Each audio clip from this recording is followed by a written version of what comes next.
Hi there, accountants. I hope all is well, and I pray that as you're viewing this video, that you're in the best of health and spirit. This video will cover Chapter 6, Recording, Investing, and Financing Activities for QuickBooks Online for Accounting 2024, 7th edition by Glenn Owens. So upon the completion of this chapter, the student will be able to do the following: record the acquisition of a fixed asset, record the acquisition of a long-term investment, record the sale of common stock, record the payment of a dividend, record a long-term borrowing, long-term debt, record payment on long-term borrowing, long-term debt, and record the acquisition of a fixed asset by taking on new debt. So in Chapter 5, we added new vendors, purchase orders, bills, credit card charges, and checks to the Wild Water Sports Company, and then we also paid some bills. In this chapter, we'll add some investing and financing, like the acquisition of a fixed asset and a long-term investment, as well as the sale of stock, payment of dividends, acquiring and paying long-term debt. And at the end of the chapter, the instructor will assign other tasks to give you more practice. So we sign into our QuickBooks company. Again, I would strongly suggest that you have QuickBooks, the sign-in page saved, so that way, you can always easily access it. I am already in QuickBooks. So the first thing it asks us to do after you sign in is to click reports. So we open the navigation bar, the dashboard. We go to reports. And in our custom reports tab, we've already created a trial balance. And I'm going to close the navigation bar to provide more space. So it's asking us to set the from date to January 1st, 2027 to January 31st, 2027. So I click on the calendar, select the 31st. We run the report. And now it's asking us to compare what we see in our trial balance to figure 6.1. So I see here, one of the first things that you'll do is essentially check the total ending balances. So my total debits are $634,565. And for my credits, it's equivalent $634,565. But keep in mind, just because the total debits and total credits, the amounts tie, it doesn't necessarily mean that everything is correct. Maybe you would have categorized an account or an amount to the incorrect account. So that can happen. So one of the things you also want to do, double check debits and credits, but you also want to make sure that the numbers are correct. So checking is $22,345 checked. AR, accounts receivable, $120,770. Inventory is $223,350. Payments to deposit, $70,000. Prepaid expenses, $17,500. Equipment, original cost, $40,000. Cost of goods sold, $131,200. Rent, equipment rental, $6,000. Utilities, phone service, $1,800. Vehicle expenses, vehicle gas and fuel, $1,600. Perfect. So everything on the debit side ties. We now check the credit. Accumulated depreciation is $10,000. Accounts payable, $190,250. MasterCard, $1,600. Florida Department of Revenue payable, $9,915. Long-term business loans, $50,000. Common stock, $1,000. Opening balance equity, 0. Retained earnings, $205,800. Sales, $164,000. Service revenue, $2,000. Perfect. So what's in my QuickBooks ties to the trial balance in the QuickBooks text. In the event that there are some differences or some of the numbers are off, what you would want to do is to click into the account itself, and it'll provide you with a detail of all of the transactions that are ultimately giving you that ending balance. All right, so we're good to go. Now we'll move on. So in this section, we're going to record the acquisition of fixed assets. Fixed assets are long-term tangible property that a firm owns and uses in its production of income, not expected to be consumed or converted into cash any sooner than at least 1 year's time. So normally, a fixed asset cost is depreciated over time as a means of allocating its cost over its useful life. So simply stated, let's say you purchase a piece of equipment for a business. The equipment cost $5,000.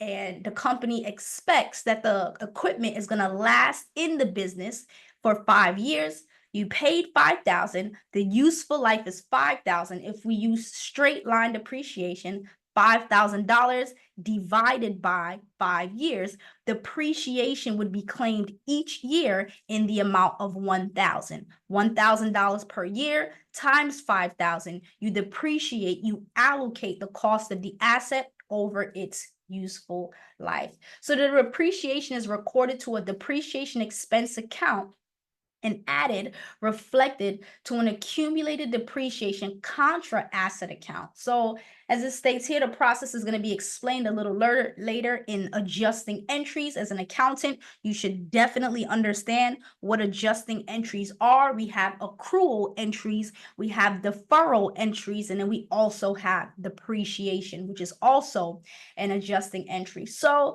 here it asks us to add an asset. You will use the check task access by clicking the new icon. So we'll open our navigation pane. We'll select new.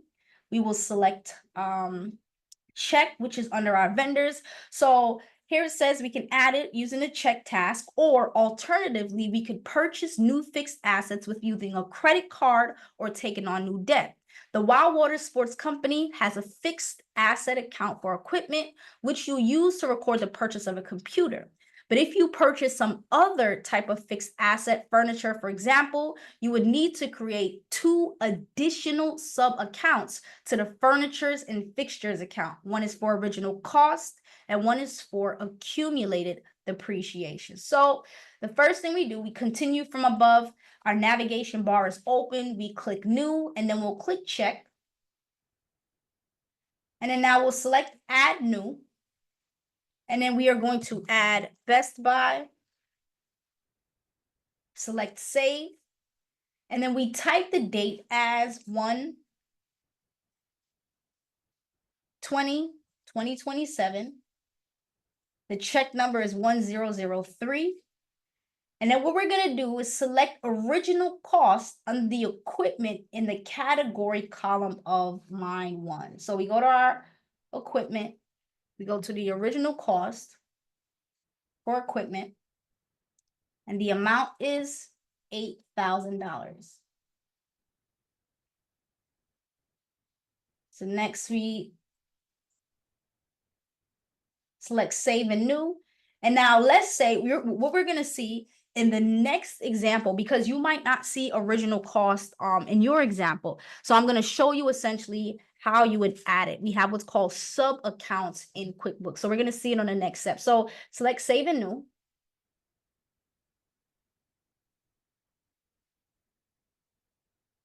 And now we move on, and it's asking us to add new in the payee. So we select add new, and we are going to type in Office Max as the vendor. We select save. The date is the same, January 20th, 2027 as the payment date. We select add new from the drop-down list in the category. So we'll add new. And then we select fixed assets as our account type. We select fixed asset furniture as our detail type. And we type furniture in the name box. Here we'll see that it says, then place a check in the track depreciation of this asset box, then click save and close. So unfortunately, QuickBooks does not track depreciation. But what happens is that at the end of the year, end of the period, whenever it is that the individual is deciding to record depreciation, you would have to come in and manually record the depreciation that has been taken. So what we're going to need to do, so there's going to be 3 steps. So I need you to follow carefully, right? So in order for us to accomplish what it's asking us to do in step 14, 15, we're going to need to do 2 steps. So we have fixed asset furniture. The name is furniture. So we save and close, right? But now we're going to add new. It'll be fixed asset furniture, but in the name, it is going to be original cost. So it's fairly similar to what it said up above. To here we're saying we need to create 2 additional sub accounts furniture and fixtures, original cost and accumulated depreciation. But again, unfortunately, because QuickBooks no longer has this check and the track depreciation, there's 3 things that we need to do. We need to create a parent furniture account, which we just did. And now we are creating the original cost account. So in order to link it, so again, fixed asset type, account type, fixed asset, furniture, original cost. And then we select it as a sub account. So the parent account is going to be furniture.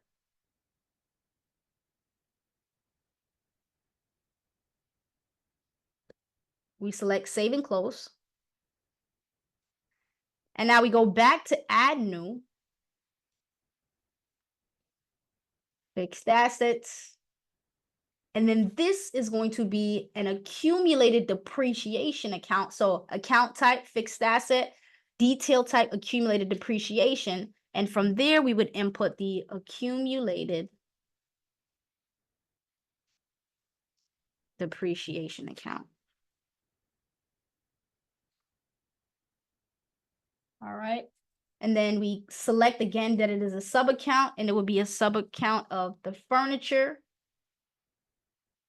We select save and close. So now when we go to see our furniture, so let's go to the balance sheet account. Let's just type furniture. All right, so when we see furniture, we see the original cost of the furniture and we see the accumulated depreciation of the furniture. So there's, obviously more than one step we need to take, but we just created it. So original cost for the furniture, and the amount will be 10,000. So we make sure everything ties. We have checked 1004 Office Mac from the checking account. The date is January 20th, 2027 for $10,000. We select save and close. So we've recorded the purchase of 2 new fixed assets. So we move on to the next page. And here it states the acquisition of long-term investment is another type of investing activity in general. A long-term investment is the purchase of a financial instrument, a bond, common stock, and preferred stock that matures in more than 1 year. So to record the purchase of a long-term investment, we'll do the following. We'll continue from where we left off. Our navigation pane is already open. We'll select new, check. Here it asks us to add new, and the name of the vendor is Scott Trade.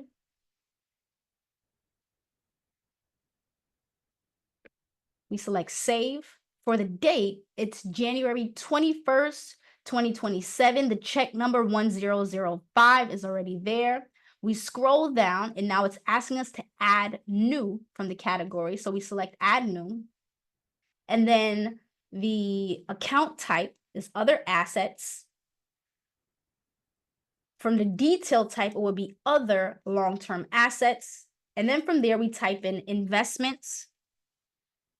And it asks us to save and close. And for the amount, it's $3,000. So it says, just note, maybe a check number might be a little different, but the key thing, all right, we see some of the key information is the same. The balance, 4,345 is correct. The payee, the bank account, so the main information is correct. So we select save and close. From there, we've recorded the purchase of a long-term investment. So we move on to the next step.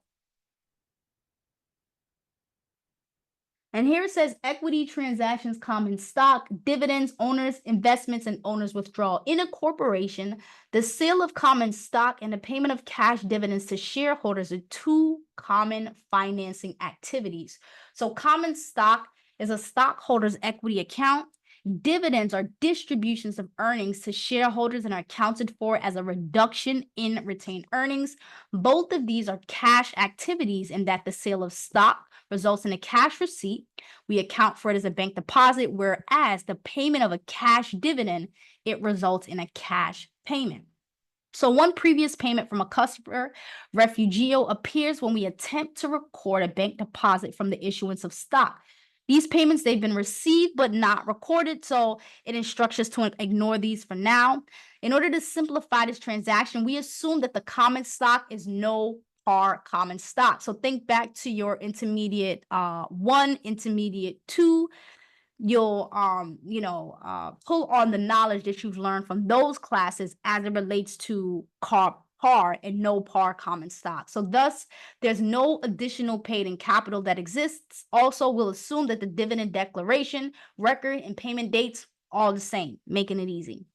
So in a sole proprietorship, there is no common stock or dividends. Instead, there are owner's investments and owner's withdrawals. Owner's investments, they're recorded by entering a bank deposit to the owner's equity account, and owner's withdrawals are recording by entering a check to the owner's equity account. And since the Wildwater Sports Company, it is a corporation, an example of a sole proprietorship transaction, it's not provided. So just keep that in mind. So in order to record the sale of stock and payment of cash dividends, we will do the following. Continue where we left off. Navigation pane is already open, so we select new, and then we select bank deposit under other.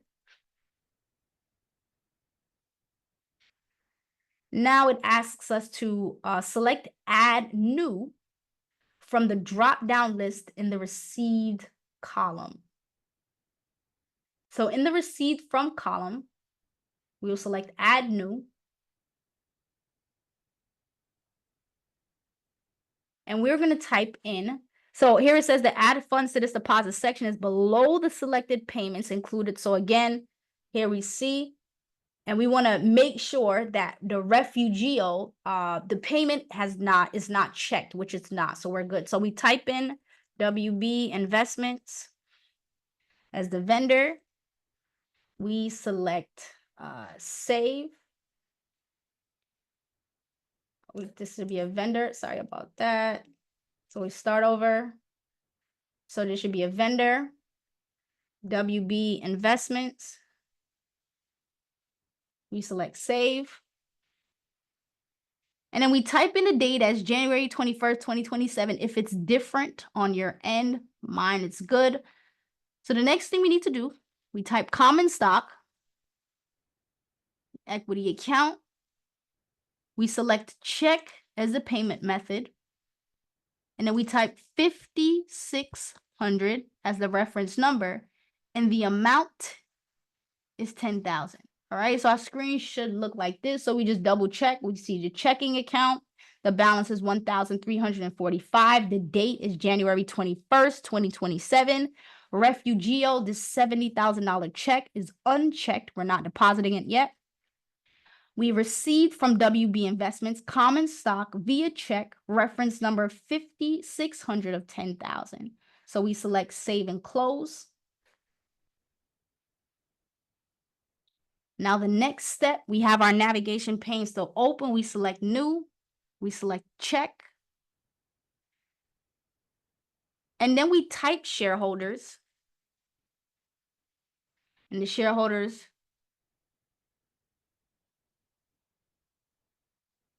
in the type e-box, we add new shareholders. In the new vendor or window, enter shareholders in the vendor display name. Then select vendor. So we select save. This is probably going to give us an error because it's already there. So in my case, it's there. But if it's not, then you essentially just create it just like you've created other payees, vendors. So in this case, the date is January 22nd. Check number is 1006. That lines up. So for the category, we select retained earnings. So we can either select it from the drop down or type it in as I just did. And then we type 1,500 in the amount. So it says that our screen should look like this. We have shareholders from the bank account checking. Balance is 11,345. The payment date is January 22nd, 2027. Check number 1006. So we made the payment of dividends. We select save and close. So we move on to the next page, and it's asking us to record long-term debt. So the borrowing of funds on a long-term basis and the repayment of debt, there are two additional financing activities. Both of these are cash activities in that the borrowing of funds results in a cash receipt. We account for it as a bank deposit, whereas the payment of debt results in a cash payment. So there's one previous payment from a customer that appears when we attempt to record the bank deposit from the borrowing of funds. So these payments have been received but not recorded. So again, we're just going to ignore it for now. This company decided to refinance their existing long-term business loan with Chase Bank. Thus, we will have to record the receipt of cash from the new loan and pay off the old long-term debt with interest. So we continue where we left off. Navigation pane is open. We select new, bank deposit. We select Chase Bank from the receive from column. We select checking from the bank account text box.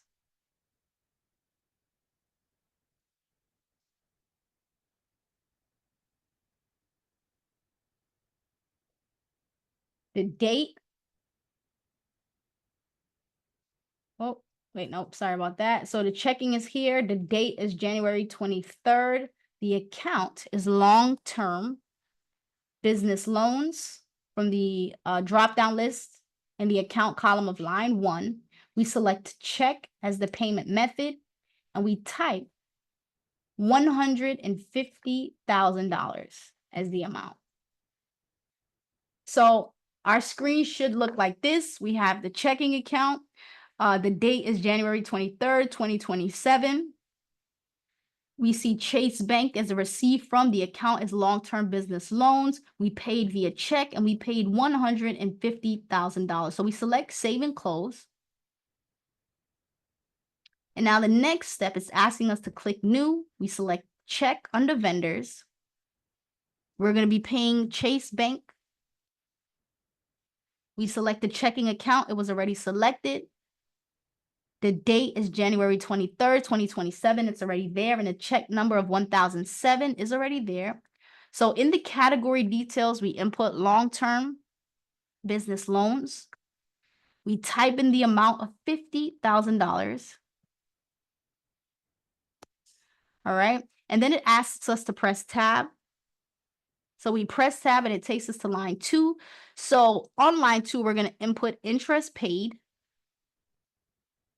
And the interest paid amount is going to be $2,500. So it states that our screen should look like figure 6.8. So we have check 1007. Chase Bank is the payee. The checking account is the bank account. The balance in our checking account is $159,845. The payment date is January 23rd, 2027. We have long-term business loans for $50,000 and the interest paid of $2,500. So we select save and close. So we move on to the next page, and it states that we completed the process for recording an investing activity, which was the purchase of a fixed asset, and a financing activity, which was us borrowing on a long-term basis. Both of these transactions were recorded by affecting the checking account, which is cash. Occasionally, a company acquires a fixed asset by issuing long-term debt, for example, purchasing equipment in exchange for a long-term business loan.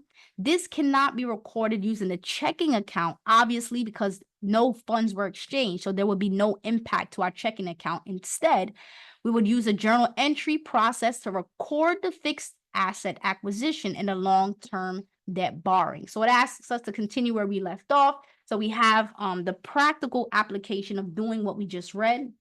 So we would select journal entry under other. The date would be January 25th, 2027, and 5 would be the journal number. It's already there. So the first thing we would do is equipment, and we would factor in the original cost. So I'll type in original cost instead. So original cost, which is a sub-account of equipment, we would type $5,000 in the debits column. And then next it asks us to select long-term business loan. So this is basically us buying the equipment on account. The $5,000 is already there. So this is what our journal entry looks like. Journal entry number 5. The date is January 25th, 2027. Journal number 5. Our accounts are equipment original costs with a debit of $5,000, and we credit long-term business loans for $5,000. So we select save and close. So the work we completed in this chapter, obviously it has an impact on a company's trial balance. So as in previous chapters, we decide to create a trial balance report after we've entered all the business events to see if there's any differences. So again, one of the first things we always want to start off with, making sure that our total debits and credits tie. So our total debits is $748,065. Total credits tie to what's in the book. But again, we also want to make sure that the account balances also tie. So checking ties, AR ties, inventory ties, payments to deposit tie, prepaid expenses tie. So again, you want to go through them one by one to ensure that all of the account balances tie, not just the bottom line of debits and credits. So this brings us to the end of this chapter.